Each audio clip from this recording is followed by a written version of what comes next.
Welcome to A Little Too Quiet. It's the Ferndale Library podcast. It's brought to you by the Friends of the Ferndale Library, and my name is Jeff Milo, and I'm joined by Mary Graham. Hello. Hello. And we just got done talking to Laura E. Weymouth, which you're about to hear that interview. And Mary Graham, you're a big fan of this author.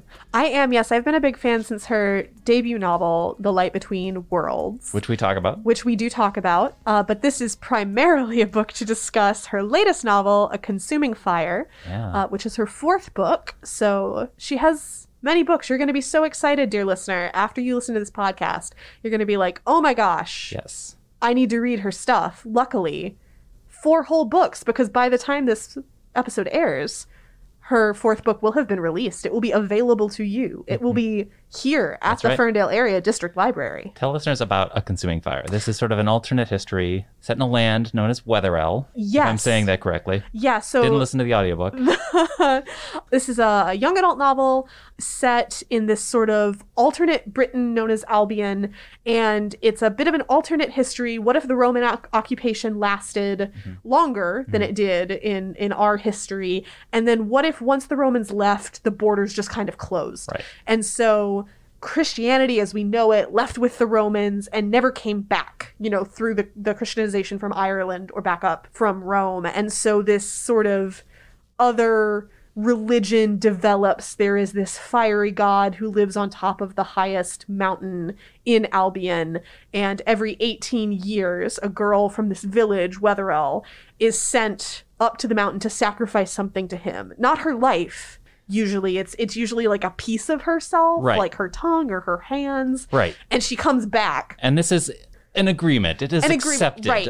It's every 18 years we do this for peace in our kingdom, so that we don't all get scorched, because he's, a very fiery, burning kind of volcano sort of deal. Devil-esque, truly. And so the main character is this girl, Anya. She has a twin sister, Ilva, and she's always known, like the girls who grew up in this village, you do the math. If you're born in the year that's going to be the 18th year since the last girl went, you're sort of like, is it going to be me? If it's not me, it's going to be somebody I know. This place is not very big.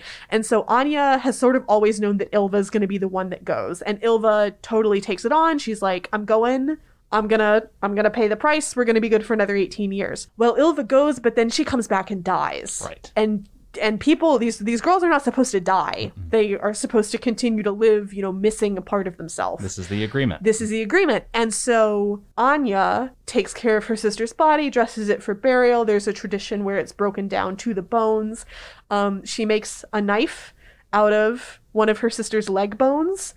And in her grief, she's like, oh, I'm going to that mountain. I'm going to kill God. Expediting coming of age, and now very much in revenge mode. Yes. Well, and part of the problem is that technically the agreement hasn't been honored. Ilva didn't give anything to the god. Oh, yes. So he's also very angry, and things keep catching on fire. Right. And so at first, Anya sort of is able to get out of her village by saying, oh, well, someone's got to go sacrifice something to him, so I'll do it, hiding a bone knife behind my back. I apologize in advance, listener, but I don't apologize to Mary Graham when I say that you could say that Anya has a bone to pick. Okay, Listener, sorry. You see, this is what we deal with on a regular basis. They both have a literal bone to pick. God is angry, Anya's angry. And so it's an adventure story. Yeah. It's a road trip story. She sets off on her own 2 feet. She meets people along the way. She meets a scrappy but kind-hearted, ultimately he doesn't want you to know it, but he is, kind-hearted thief who's very good with throwing knives. A rapscallion. A rapscallion. She meets sort of his extended adoptive family. She meets rich people that she's very unimpressed by. She meets some really creepy religious authorities. And I found this to be such an engaging book. There were times when I had to put it down because it gets very intense, but there were other times when I was like, I can't stop reading. I have to know. I have to know what happens. So I'm so excited for everyone to hear our interview with Laura and her writing process and how she comes up with these sort of ideas and the context of all of this. I think we started off talking about the weather, and Laura's currently snowbound. She's got some lake effect snow. Here is our chat.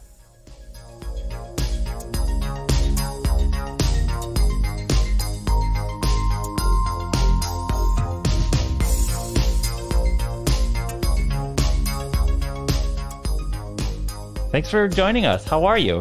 Oh my goodness, thank you for having me. I'm great. We got like a huge downfall of lake effect snow last night, and I'm a snow baby, so I'm super excited. We've sort of gotten constant flurries here. It's only just sort of starting to accumulate. And I have a coworker who is very much also a snow person. So he's been like going out into the library courtyard on breaks and just sort of spinning around. I love it. And in the children's room, I'm one of the youth librarians, and luckily in the children's room, we have these enormous windows. So whenever there is weather of any kind, people just flock to the kids' corner to go look at it, like big storms, any kind of snow. So it's we just all kind of emerge from our offices like, woo, pretty. So. I'm a snow person too. It's wonderful. I mean, a library is the best place to enjoy any sort of weather, so. It really is. We have a fireplace as well. That like anytime it's below 40 degrees, we turn it on.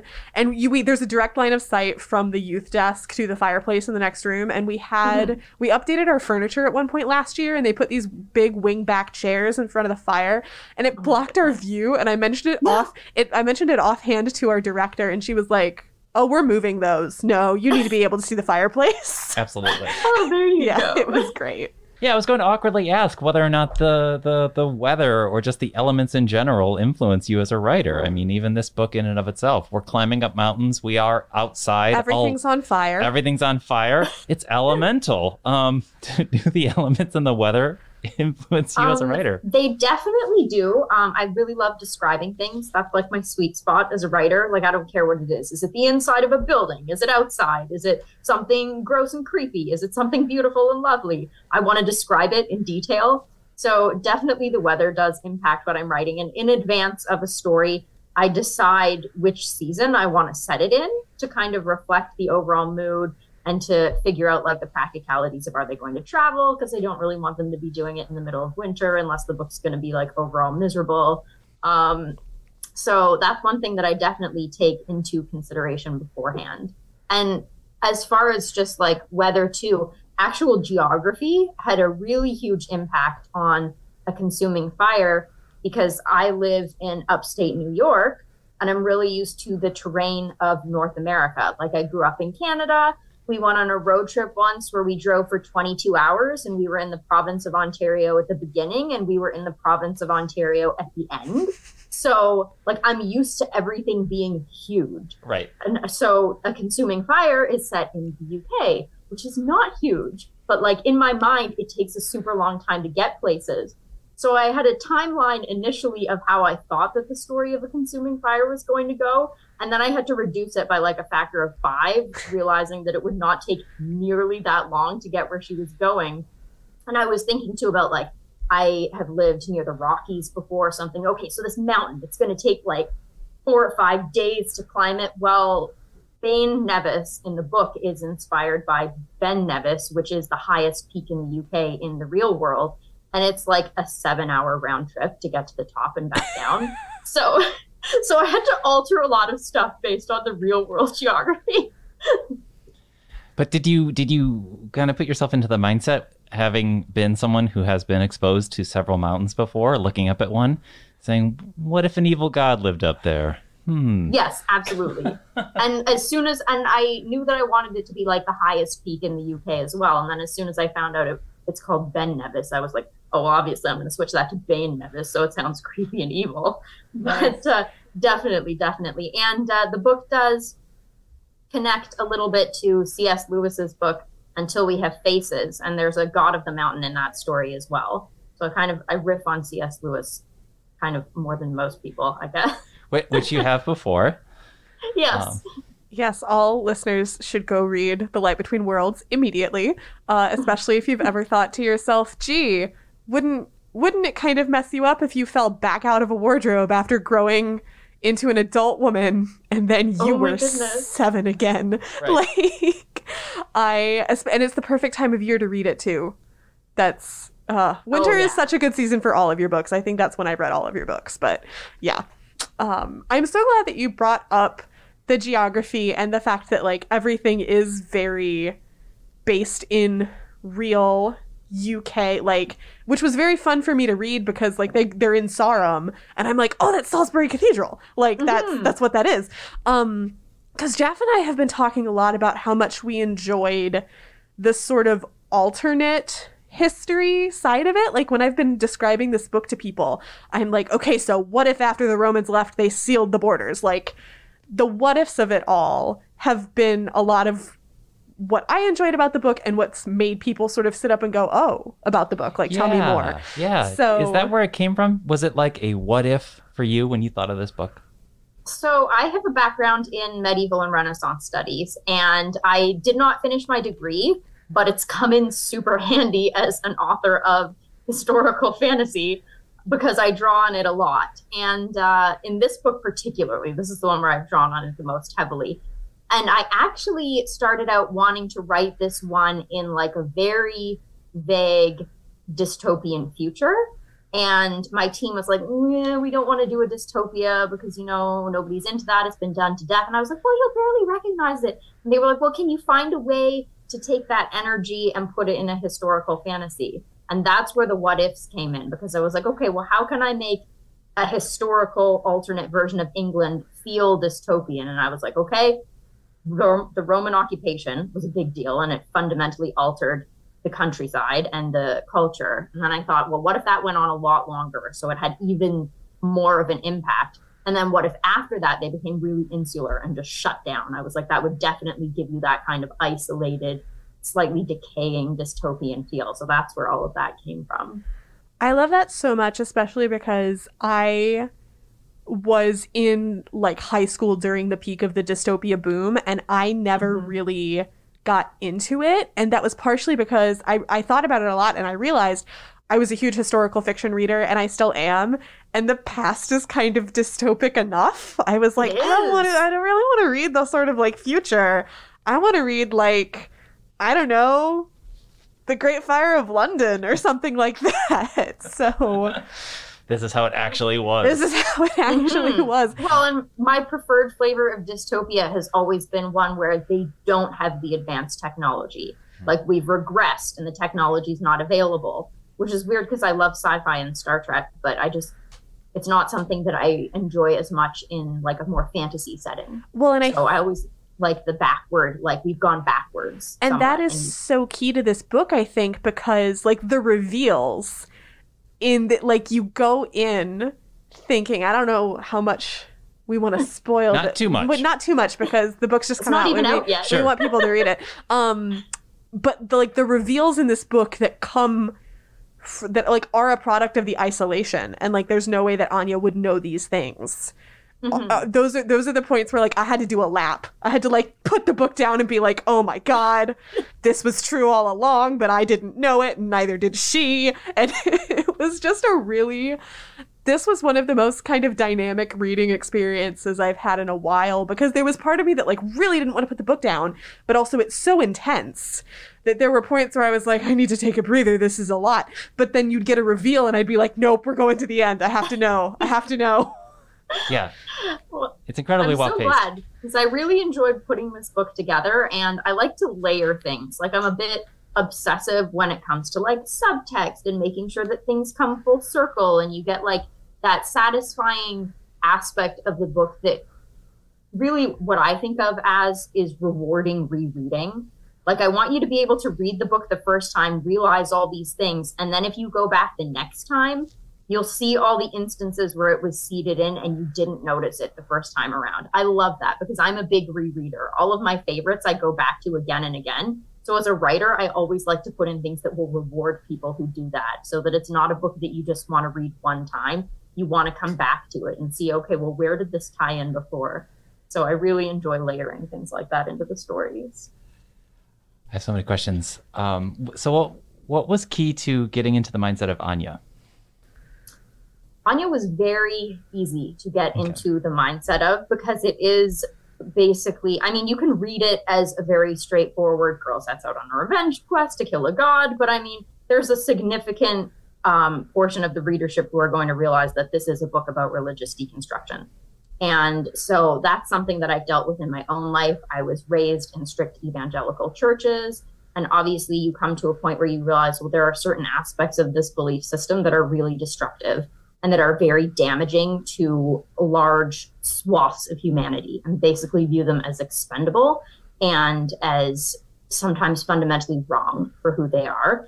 And I wanted to write fantasy for teens because that's the lens through which I always viewed things as a teen, that digs into that and that shows that this is wrong and there are ways out of it, and there are ways to find community, and there are ways to find hope. And especially for teens who are still stuck in it at that point in time, I wanted to be able to offer that to those readers. Yeah, I don't know how radical this should or shouldn't be, but this is a book that, for me, encourages a teen reader, and any reader, adult too, to ask questions.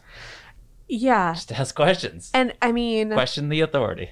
What I loved about it is the nuance of it. Like,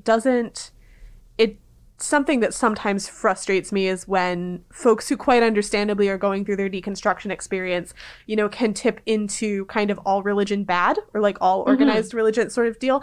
And I felt like there was so much nuance in this book, and a lot of that comes from the crucifix that they don't know that is a crucifix, that's like washed up from, I don't know, Ireland or wherever, is sort of having the normal Christianization history. And I love that they look at it and they go, oh, it's a man suffering. That's a nice change. And that for me is just like, okay, like, it's the whole, like, there's something else out there. And it's the system that we're in that is the problem. It's not. Sure. It's, you know, oh, I had something. I had it. I lost it. Edit this part out, Jeff. No, that's okay. Well, take us through more of these what ifs, though. To set the story up, this is a situation where two sisters, one has to go off for the sacrifice, but tragedy ensues. So what if the authority that already asks something takes more? What if the reserved introvert has to become the extrovert? What if we start questioning superstition?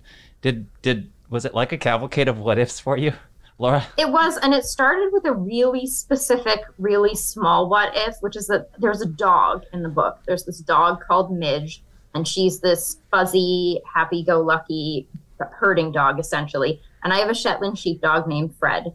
And he is what started the whole book and why there is a dog in the book. Thank you, Fred. I was walking him through the woods out behind our house, and he was bounding along ahead of me. And I was thinking, you know, what if I was a book character walking? Where would I be going right now, walking behind this dog that's bounding along ahead of me? And then the phrase, the ones who went, popped into my head. And I was like, okay, well, if there's this group of people called the ones who went, and a girl who is about to become one of them, where did they go and where is she going? And they've obviously, they would have a reason to go. And I thought, well, they probably come back if people are referring to them as the ones who went. And I was like, so what's the whole story around that? And the whole thing just grew out from there. So it started with a what if, and then there were just a whole lot more that I added in. That's great. I remembered what I was going to say, which is about sacrifice.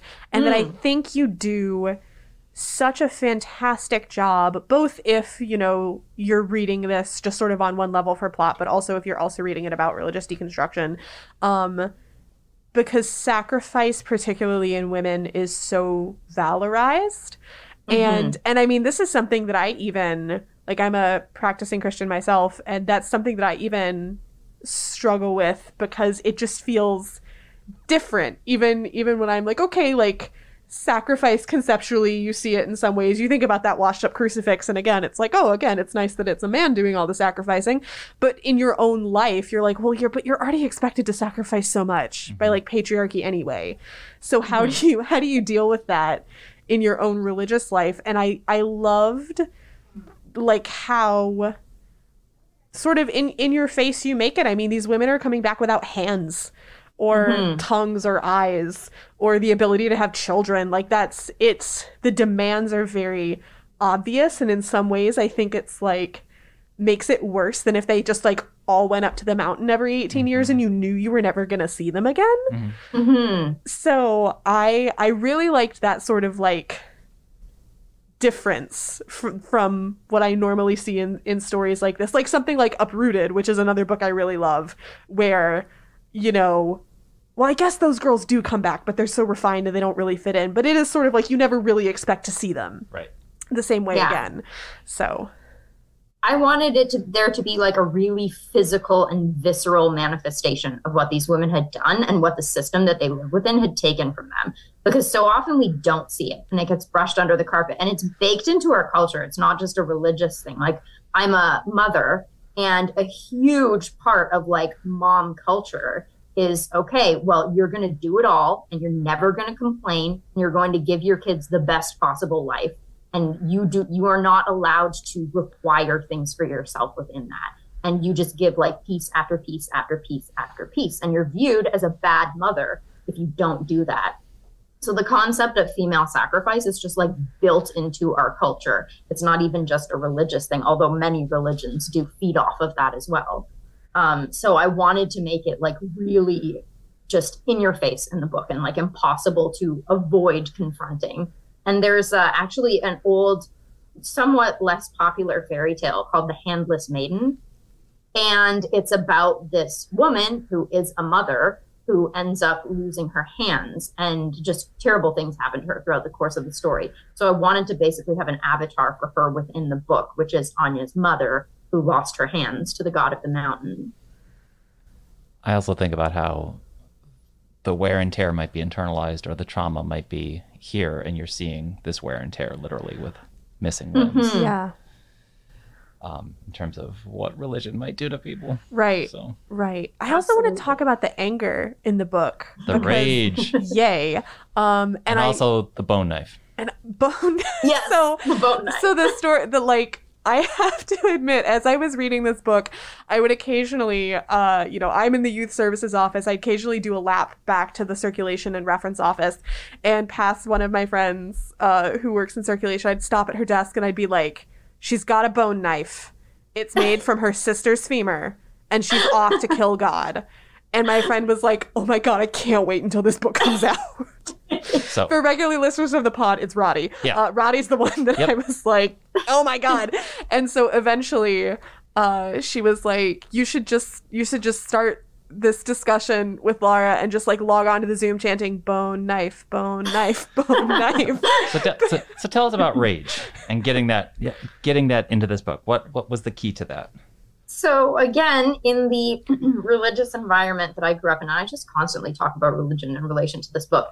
And it's been an interesting experience putting it out in the world, because I do have like a small subset of the readership who are upset because they say that it's Christian propaganda. And in no way, shape, or form did I think that would ever be a response, because that's the lens that I write within, because it's what I understand. It's very much not a pro-Christianity book.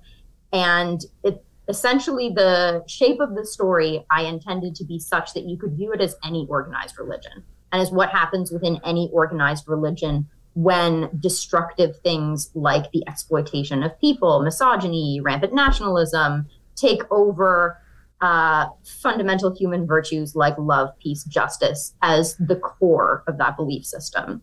So let's just address that right now and then push it aside. Sure. But within the religious system that I grew up within, women's anger in particular is seen as totally unacceptable. Like, you can express sadness, you can express joy, but anger, even over injustice, and especially over injustice done to you or done to your gender or done to anyone else that the group deems as other or outside of the fold, is viewed as completely unacceptable. And I mean, again, within my own religious lens, I have this book that I was supposed to read and uphold called the Bible for us. And as a kid, I read it because I was interested to see if it stacked up with what I was being taught in the system. And I was like, look, people are furious in here all the time, and it's viewed as a good thing and as right and productive. So I've kind of been on this journey where the last 3 books that I've worked on have all been about anger. And my third YA, which has been out for a year, is called The Rush of Wings.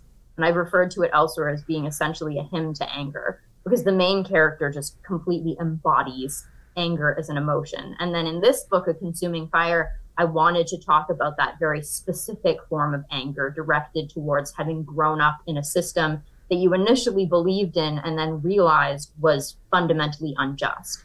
So this is the one that deals with that. And it's just sort of a theme that I've been exploring really in depth for the last few years. And I came up with the idea for both A Rush of Wings and A Consuming Fire in 2016, at which point I think a lot of people were angry about a lot of things. And A Consuming Fire 2 was born out of the Me Too movement and its corollary, which was called the Church Too movement, which was about sexual assault within the Christian church and how it had all just been brushed under the rug for years and years and years, despite the fact that it's supposed to be a safe environment. So I had a lot to be angry about, and I wanted to find a productive way to channel it and to give people a lens through which to see, okay, if I'm angry as well, that's okay. And that can be a good and right and valuable thing. I'm so glad you brought up A Rush of Wings, because as soon as you were doing promos for that book and you were like, oh, it's my anger book, I was like, one click. And I gave it as Christmas gifts to a lot of my friends who were also like angry young women. I was like, behold, a book for us. And so what I loved about reading A Consuming Fire, right after that one, is that like, yes, Ravenna in A Rush of Wings is so angry, and I love it makes her so stubborn, and she's like, oh, I'm going to win out of spite, which is something I deeply identify with. But I also loved that with Anya, it's not that her rage comes and goes, but it's not a straightforward journey. That's a very kind of, I feel like, circular, cyclical process of that kind of deconstruction of like realizing something's wrong, but it's not that easy. Like, you have the push and pull of like, this is what you've known your entire life. This has been the core of your worldview. And so I love that for her, it's like, there's sort of always these like banked coals, and they grow, they recede as things happen to her, but they're what allows her to, I don't think it's too much of a spoiler to say, triumph in the end. Yeah. And I just loved that a lot. That's like, anger can be central to your story, and it still has a lot of different dimensions. And of course, different characters are going to experience it differently. Right. Anger. Well, yeah. And it was interesting to contrast the two, because Rowena, like, that's her whole temperament and her whole persona, is she's just like a fundamentally short-fused person. And she's still valuable and wonderful in her own right, and able to demonstrate mercy and self-control and discipline and love for others, while that is a huge aspect of who she is as a person. Whereas Anya, I would not describe as an angry person at all. Temperament-wise, she's very meek. She's quite shy. She can be a little bit passive, but circumstances have created this within her, like this well of anger that has risen up because of the injustice that she sees. And it is something that she draws strength from, and that fluctuates throughout her journey, but that is sort of like a constant for her. And it's the thing that pushes her out of her initial environment towards her ultimate end and the triumph that you talked about. So it's a really, really productive thing for her. Yeah. I do love what you say about reading the Bible and being like, what do you mean people are mad in here all the time? Like, Yael puts a tent peg through a guy's head, and she's the heroine of that story. So it's like, oh, biblical womanhood? Cool. Let me grab my tent peg. That's one of my favorite stories. It's just, there's a lot of it in there. And there's even the one when, I can't remember if it's Elijah or Elisha, there's youths mocking him for being bald, and he calls these she-bears out of the forest, and they maul all of the youths to death. So it's definitely a common theme. I used to work at a church camp in the mountains of West Virginia, and we had bears up on that mountain. And so that was a common story we would tell the kids. We were like, here's bear safety. You need to be with an adult after dark, or else the bears are going to come get you, like they did the kids with Elisha. Yeah. Also, technically, here is a book about sisters. Yes. And anger is a part of the grieving process. And I think that is the whole other aspect that I found to be compelling about this book, is that, yes, the anger motivates the enterprise toward killing the god, but all while still grappling with death of her sister. Right. And that's a wound you have on your heart and the forever. different types of grief, like the grief of the grief that I think she has for her mother, who's still alive, but who she's never really known. Like, she hears these stories about how her mom used to be, but she's never known that person. The grief for her sister, who's like hanging out as a ghost in various forms of decay, which was a very creepy and great detail. But also the grief of your entire world, like the foundation of it being gone. I thought that was all just so nuanced. Yep. Everybody in this book has so many feelings. That's visceral. Yes. Yep. Well, and initially I had thought of very clearly and definitively mapping Anya's journey onto the stages of grief. And you do, like, you see them throughout the book. Like, I tried to sort of unpack and have moments where she experiences all of them. So it's sort of born from the fact that I had initially wanted to be like, okay, well, here's where she's walking through this stage and this stage and this stage. But it felt a bit too episodic. So I sort of wove them in differently. But I definitely did want to touch on and show her experiencing all of those stages of grief before she comes to the end of the story.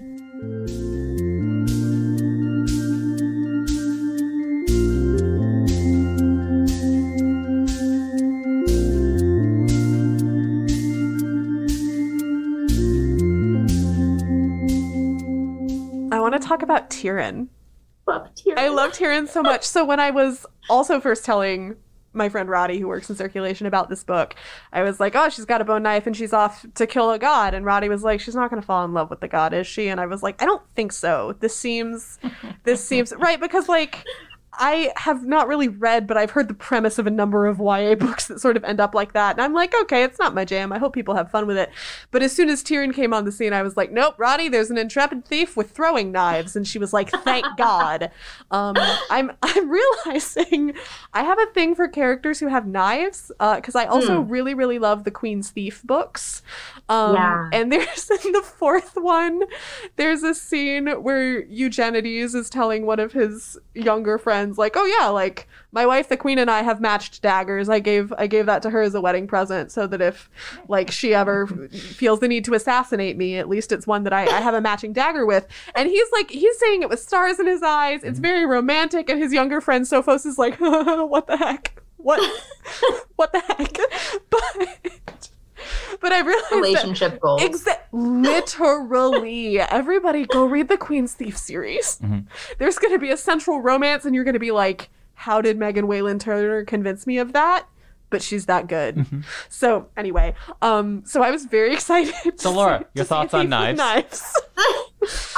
So I watched just hours and hours of YouTube videos about knife making and knife throwing in order to write the book most effectively. Amazing. I did not have any thoughts on knives beforehand and still don't have a super lot of strong feelings about them, but I know a fair bit about them now. Yes. So, yeah, because there's a lot that goes into it. I don't want to keep them around or anything, but it's the competence of a character who has them and who, is like, here is this, sharp-edged thing that weird. I love that the paradox of knives are actually safer the sharper they are. Like a blunt knife is worse for you, is more likely to cut you in a kitchen than a sharp one. Exactly. And again, just the competence of like this thief who is really good at throwing knives really close to people without hitting them. Tell us about creating that character. Yeah. So almost every book that I have, there's a character who just walks onto the page as I'm drafting it. I'm like, hello, here you are. And they come in sort of fully formed just as they are. And for this book, Tyrion was that character. I was writing Anya out on her journey. She's walking along with Midge. It's early on in the story. She's just like emerged into the wide world from the forest for the first time. I was like, well, she should meet somebody who's an obstacle and who's going to be, some sort of difficulty along the way. And so the very first time that I wrote their meeting, it did not happen as it currently does in the book. It was just they sort of fell in with each other on the road. But here was Tyrion, and he was exactly the way that he is in the book, a bit of a problem, very rough around the edges, sort of an annoying person to be around until you get to know him, and definitely somebody who causes a lot of friction. And I just loved him. I loved him to pieces. And as I initially wrote him, my team was not fully convinced of him. They were like, I don't know. He's a bit edgy. He's a little bit gross. Because of just one scene towards the beginning of meeting him. He's been in a prison cell and cuts off all his hair because there were head lice in the prison cell. And it's just like shocking to Anya. She's like, what did you do? And then he tells her and she's like, oh, ew, disgusting. And my agent in particular was like, you can't come back from that. People are not going to view him as a romantic interest. And I was like, I can sell them on it. Trust me, I can do it. You did. I think your love interests are always fantastic.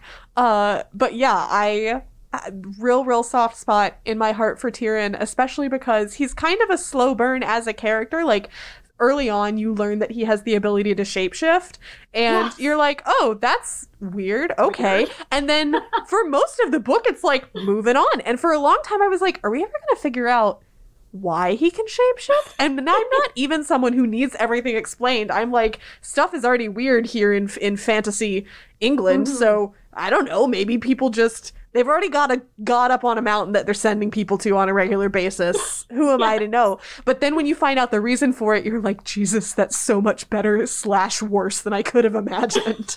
So, and it came, I mean, I'm just so impressed by the structure and the pacing of this book, because every time I thought I knew what was up, it was like one more piece of information, and I was like, you're kidding. I was just gripped. It was fantastic. Well, thank you. And it was really good practice because my 5th book that's coming out next year is a murder mystery set in 1920s England. So, you know, I had to throw a bunch of twists into a consuming fire just to bring the story full circle at all of the different points and to reveal like the depths of this world and of corruption that's taking place within it. And it was really good practice for then going on to write a murder mystery, because obviously the whole point of a murder mystery is to have a bunch of twists at different points. And with that book, I had a really detailed synopsis that I sent to my editor, and she read it and she was like, okay, great, fantastic. I love this one particular big twist. And then as I was drafting it, I thought of something completely in addition to all that stuff and put it in and sent it to her. And she was so thrilled because she was like, I almost never get surprised by a twist because I see the plot in advance. She was like, I love this. And I was so happy. That's so impressive to me because as a writer myself, I'm allergic to plot, which is why I definitely was at the beginning, and I've had to get over it and desensitize myself. Like when you have like small amounts of peanut gradually building up your tolerance. So I've been like that with plot, where my first book, The Light Between Worlds, has very little of it, and then I've just incrementally added more and more as I go. I think I should wrap up with an actual spoiler. Nothing bad happens to the dog. Nothing bad happens to the dog. I love that you note this on your website. Anyone who's ever concerned, Laura's website has full content notes, which I find very helpful when recommending books to folks. Oh, yeah. Just in general, like, the dog thing, of course, is adorable. But, like, there's also very sincere, like, I admire that, having that on the website. Yeah. And We also have been talking, we read up on some of the early reviews and we're equally puzzled. In some ways, we were sort of like, did you read the book? She goes up a mountain to kill a deity. I'm confused. Right. I really did not expect for there to be such polarized opinions on it. I thought it was fairly straightforward, so that was a bit of a shock to me. But then I was like, well, you did something interesting. You've got people thinking. I mean, they have strong feelings about it either way. Yeah. So, and hopefully that translates to a lot of people saying, well, now I must purchase this book and find out for myself. Yeah. But yeah, it was interesting to me. And I sort of wonder, sort of what that has to say for folks who don't grow up religious or don't have the experience of kind of having this deconstruction process. Just the idea, that like, a book about someone's religious inner life is not incompatible with a book about women doing things. Right. And like going on adventures. Well, and it's interesting because it has, I think, spoken the most deeply to people who grew up within some sort of organized religious background, and not necessarily even Christianity too, because I have Muslim friends who've read it and they really appreciated the thematic aspects of the book and just what it touches on. And I think it's easier to just like take it at face value if you don't have a strong religious background. And then you can just read it, as a straightforward adventure story. And there may be aspects that don't necessarily speak to you specifically. but it's definitely not like there's no like Jesus lion resurrecting from the dead. Like it's true. I mean, I do kind of want to say to people, it's like, oh, if you want that, you can go read Jack Lewis. Yeah, he's still out there. Like the one religious element that is viewed positively within the book is this crucifix that the girls find, and it's only viewed as such because it's an instance of somebody who they don't expect to be asked to sacrifice, obviously suffering, and because for Anya it is a strong connection to her dead sister, and she views her dead sister as a source of strength and of motivation and of courage. So it's really, that's the only purpose that it serves within the book. And something that I actually loved about that is that they don't fully understand it, because it's got the Madonna and child on the back, and they're like, oh, like this man is suffering instead of this woman and child, how lovely. But of course, if you do recognize the imagery, you're like, oh, the man is the child grown up. Yes. And like that's something that they just don't know, because they don't have access to that. And I loved that detail of like, I love that it can mean something to them on its own face, just as an object, without them knowing really what's behind it.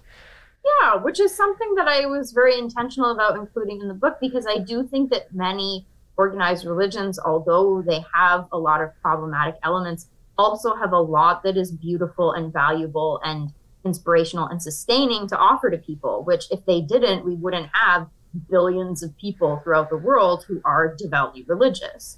So I wanted to touch on that in the book and not throw the baby out with the bathwater and be like, okay, well, everything that she has ever learned, all of it is totally worthless, and we're going to start from scratch, which for some people, that is what they need to do.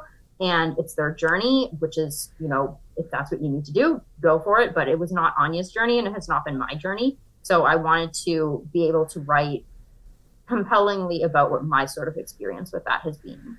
And I love that nuance so much. And it's also what I love, not to make this completely about the light between worlds, because we are mostly talking about a consuming fire, but what I love so much about the light between worlds, and whenever I have friends who sort of talk about the problem of Susan, I throw that book at them and I'm like, she gets it, because like there's the nuance of Narnia and the sort of Lucy and Susan idea that I think people like Philip Pullman, noted nemesis of me on this podcast, misses. I'm like, oh, Mr. Pullman, when it comes to fairy tales, you're so smart, and I have so many questions for you. I know you listen to this podcast, so Phil, come on the podcast. The problem is stop ignoring our emails.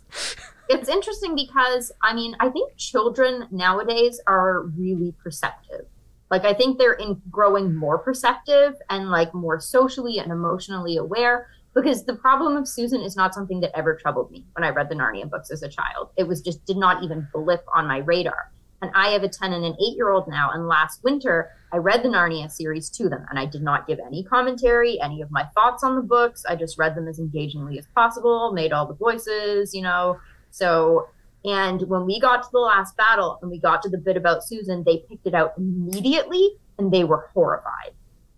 And it did not even it didn't even, like I said, blip on my radar when I was a child. It's not something that I realized and got upset about until I was a teenager and an adult going back to read the books. But they, as children now, like I think the next generation of kids coming up are just so smart and intuitive and like attuned to other people and emotional journeys. And like they just immediately noticed that and they were really upset about it.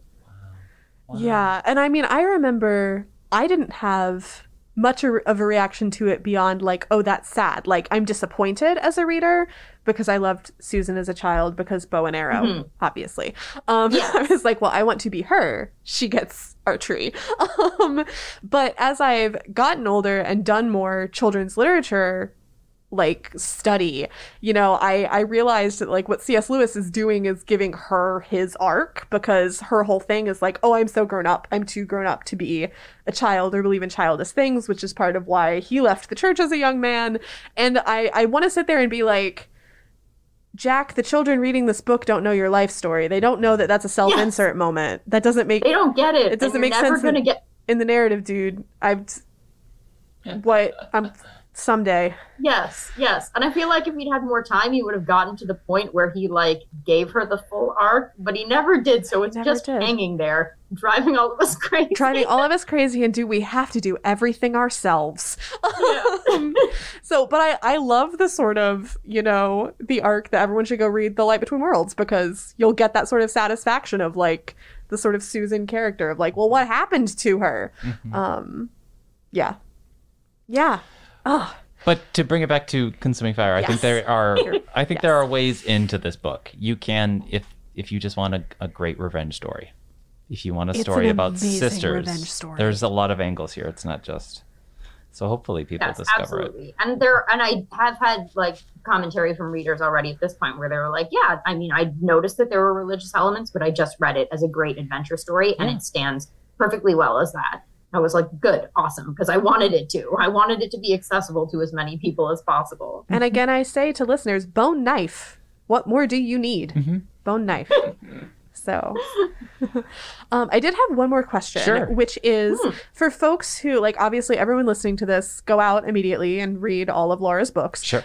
You can find some of them here at the Ferndale Area District Library, and I am going to talk to our YA librarian about getting the rest of them. Yes. But for folks who enjoy your books, what books do you recommend to go on to next? So someone's like, oh, I'm so stoked for Consuming Fire, huge Laura Weymouth fan, but once we've read A Consuming Fire, we have to wait for the next one. What should we read in the meantime? So there is this series of books, and for anyone who has followed me on social media for more than 5 minutes, you will know that there's a particular YA series that is extremely dear to me, and it really feeds into and inspires certain aspects of pretty much all of my books, and it's called the Lumatere Chronicles. And it is a series written by an Australian author, Melina Marchetta. I believe she's won the Prince Award for one of her contemporaries, but she forayed into fantasy and she wrote this incredibly brilliant trilogy. And it is essentially about the refugee experience through a fantasy lens. And she does such a beautiful job of writing about it and portraying it. And my family background is that all of my maternal great-grandparents arrived in Canada as refugees in the wake of the Russian Civil War in the 1920s. Because my family's Mennonite and they were like particularly targeted, and it was a really difficult time for them. And so they all arrived in Canada as refugees with essentially nothing. And I heard a lot of really, I didn't realize at the time, but traumatic stories as a kid growing up from my grandmother about just things that had happened to extended family members who were like taken off and never seen or heard from again, and like people who were sent on forced marches and others who starved to death. And so that was part of the background of my childhood, and I had never seen it portrayed within fantasy like extensively or effectively. And so I read these books and it felt like seeing my own family history on the pages of a book. And it was just like sort of revolutionary for me. And I latched onto them and like imprinted super hard on this particular series. And above and beyond that, they're just beautiful. And they do this so interestingly and sensitively. And they're one of those series where there's a fairly big cast of characters, but every single character is interesting and nuanced and like a full person in their own right. So as you're reading it, you're like, this world feels fully realized. And like any person who walks across the page is somebody who goes on to live their entire life afterwards, which I really, really love in a story. So I cannot recommend them highly enough. They're just fantastic. Excellent. Oh, I'm so excited. I have to go see if we have those in now and put them on hold if we don't. The first one's called Finnegan of the Rock. And they're just spectacular. Oh, yay. And they were heavily inspired by the Queen's Thief series. So yeah, everything. Listen, someday, listener, we joke all the time that like Jeff just needs to like, there's a couple of topics that he can just put me in front of a microphone and say, start talking. And then an hour later, we'll have a podcast. This is a big one. Yeah. Queen's Thief series. Yep. We're going to have to add that to the list along with Dorothy Sayers and Les Miserables. Yep. So, yep. Laura, you have to come on the podcast the next time your next book is out. Yes. So we had I would love to. Blast talking to you. Thanks so much for joining us. And thank you for having me. Congrats on the book. Yes. By the time this airs, it'll be a little bit after the book is out. So technically, the people we're talking to right now, the book is out. The book is out. You can. Oh yes, you you're can living in the future. click buy that. Right now. It'll be on our shelves. Yep. You can go to your local bookstore. A good winter read. A great winter read. Yes. Yep. Laura, thanks so much. Take the dog for a walk and go think of a new book. And I'm so glad we got to see your Awesome. cat in the background. Oh yeah, that's Darcy. I actually have 3 cats, one of whom I got by accident, but I did get this one mostly on purpose. Hello, So, Darcy. yeah. They're asleep. This is wonderful. I love this for them.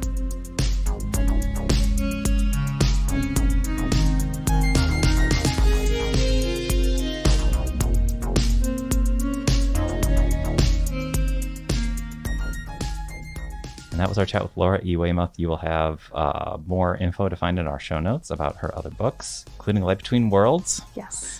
And wow, so fun, so great. She was great. Yeah. Can't wait to have her back on the podcast. Yeah. She already seems like a kindred spirit. She writes the kind of books that are very much my kind of books. They were my kind of books as a teen, as a kid. They're still my kind of books now. I like a good third-person, standalone historical fantasy. Right. That's the center of the Venn diagrams for me. Right. Love her writing style. Love the emotions of her books. The virtue and the motivating power of women's anger. Yes. Yes. Thank you so much for listening to this latest episode of A Little Too Quiet. Thank you so much, Mary Graham. Thank you, Jeff. You can support this podcast by going to ferndalefriends.org. Please remember to rate, review, and subscribe. And of course, a shout out to Jenna Duffy for giving us music to open and end the episodes. And we'll be back next week with more. Thanks for listening.